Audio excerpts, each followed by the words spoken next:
Hello, welcome to Real World Ranching Podcast by Jaime Elizondo, where our goal is to maximize your profitability while you improve your land the fastest by using biological methods with adapted cattle. Today, our podcast will be the transition from selective grazing to total grazing. Take your notes because this is so important.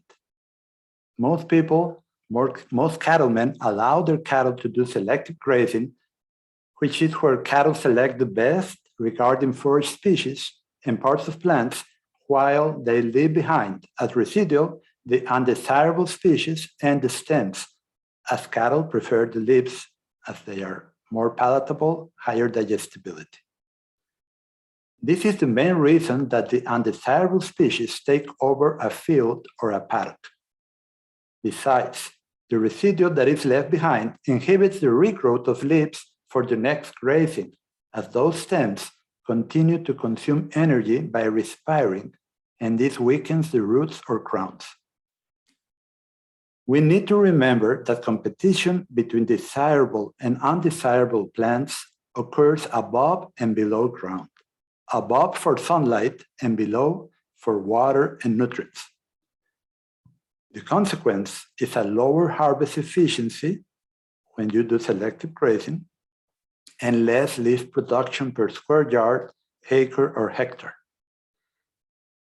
This also means less humus production, as humus is formed by the bodies of the microorganisms when they decompose, and they live near the roots of the plants that feed them on root exudates created by the plant. These root exudates depend entirely the amount on the leaf to stem ratio, where we know that leaves produce energy through photosynthesis, while stems consume energy by respiring.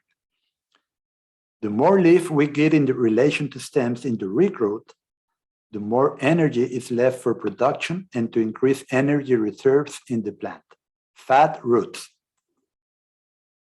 Of course, individual gains on the cattle will be higher with this selective grazing, but with the high cost of a lower stocking rate, less production per ranch per year, and land degradation. We need to remember that stocking rate determines profitability. It may take some time to observe this happening, but it is a very real fact. And that's why ranches and farms have degraded soils compared to what was there hundreds of years ago. You may say, wait, we already know this, all right? But what we sometimes forget or have difficulty understanding is that thanks to a total grazing with high harvest efficiency, the rest periods get longer. And this is necessary for our best forage species to prosper and our soils to regenerate. Roots then go deeper and turn fat instead of short and skinny. We need our soils to turn spongy and not be compacted or hard. We should remember that the type of thinking that has brought us to this state needs to change. And this state is caused by overgrazing, caused by allowing the livestock to graze selectively, and we get skinny and short roots, and undesirable species invasion. This needs to change, as if we keep doing the same, we will continue reaping more of the same. The solution is to implement total grazing. So you get more cow days harvested per acre per grazing, just as my students have been successfully doing in very different environments. This has allowed them to stockpile more acres for the difficult season and save money in the use of hay, many times eliminating it completely. Besides allowing them to increase stocking rate thanks to a higher productivity and harvest efficiency. This is also a great way to ensure you have enough grass in drought years. If we really want to improve our productivity and regenerate our farms or ranches, this is the best and most efficient way to achieve it. We need to remember that stocking rate determines profitability, as the total annual costs are divided by more animals. In the transition from selective grazing to a more total grazing, we can realize that first we need to train our cattle gradually so they are comfortable with the change. I usually suggest to my students to go slow.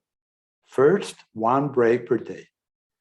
As this is easy to do, doesn't require much infrastructure, and allows the persons and cattle to get into a routine. Let's not forget that a stable routine is hugely important for success. Later, we can get to the optimal number of breaks per day, which are 4 on average, and we can celebrate each small triumph that we achieve, as it means we are going in the right direction. My students who have taken the Total Grazing course can tell you that they know that it is more important to maintain good body condition than to attain a very high harvest efficiency. Now, this also depends on genetics and management. The more difficult the environment is, the more important adapted genetics are to achieve the best results. If you are one of my students, you can recall I always emphasize maintaining good body condition with my motto, which is famous now: fat cows, fat cows, fat cows. I know we can double the stocking rate the first year with this type of management, but did you know that you can achieve a 30 to 40% even higher stocking rate if you have adapted genetics with nutritional adaptation? This is because what determines nutritional adaptation determines they can maintain good body condition under total grazing.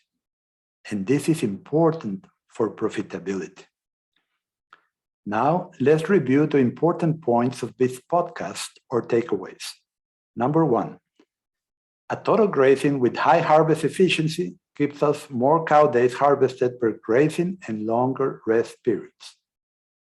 Number 2, we must always avoid overgrazing, and overgrazing means regrazing an individual plant before it has fully recovered.